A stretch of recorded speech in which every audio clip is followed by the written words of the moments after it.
સૌરાષ્ટ્ર યુનિવર્સિટીની જમીન બિલ્ડરને પધરાવ્યાનો વિવાદ. એનએસયુઆઈ કાર્યકરો મ્યુનિસિપલ કમિશનર બિલ્ડર શહેર ભાજપ પ્રમુખ બન્યા.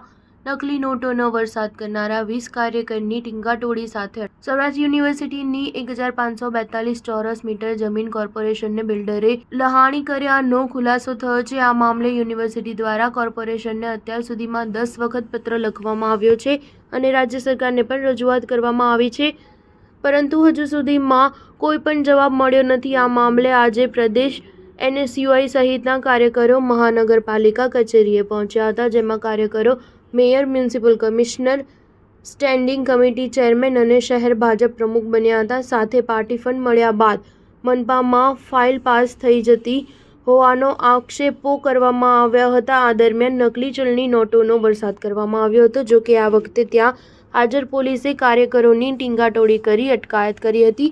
રાજકોટ મહાનગરપાલિકાના પૂર્વ town planning officer Mansukh Sagathiya કે જેઓ હાલ ટીઆરપી ગેમ ઝોન અગ્નિકાંડમાં જેલમાં છે, તેનું વધુ એક કારસ્તાન સામે આવ્યું છે. શહેરના યુનિવર્સિટી રોડ પર રૈયા સર્વે નંબરમાં આવેલી 1542 ચોરસ મીટર જમીન કોર્પોરેશન દ્વારા સૌરાષ્ટ્ર યુનિવર્સિટીને જાણ કર્યા વિના બિલ્ડરને આપી દીધી હોવાનો પત્ર સામે આવ્યો છે. ત્યારે કુલપતિએ ગઈકાલે કહ્યું હતું કે સૌરાષ્ટ્ર યુનિવર્સિટીની જમીન અમારી જાણ બહાર કોર્પોરેશન દ્વારા ઉપયોગ કરવામાં આવી છે. અત્યાર સુધીમાં 10 વખત પત્ર લખવામાં આવ્યો છે. જમીન પરત મેળવવા માટે ચાલુ માસમાં 10 જુલાઈએ પત્ર લખ્યા બાદ હજુ સુધી જવાબ મળ્યો નથી. કોર્પોરેશનમાંથી જવાબ આવ્યા બાદ કાયદાકીય કાર્યવાહી બાબતે નિર્ણય લેવામાં આવશે. આ બાબતે મનપાના કમિશનર ડીપી દેસાઈ દ્વારા તપાસ શરૂ કરવામાં આવી છે. દરમિયાન આજે બપોરે એનએસયુઆઈ પ્રદેશ પ્રમુખ નરેન્દ્ર સોલંકી સહિતના કાર્યકરો મહાનગરપાલિકા કચેરી ખાતે પહોંચ્યા હતા, જ્યાં પહેલેથી પોલીસ હાજર હતી.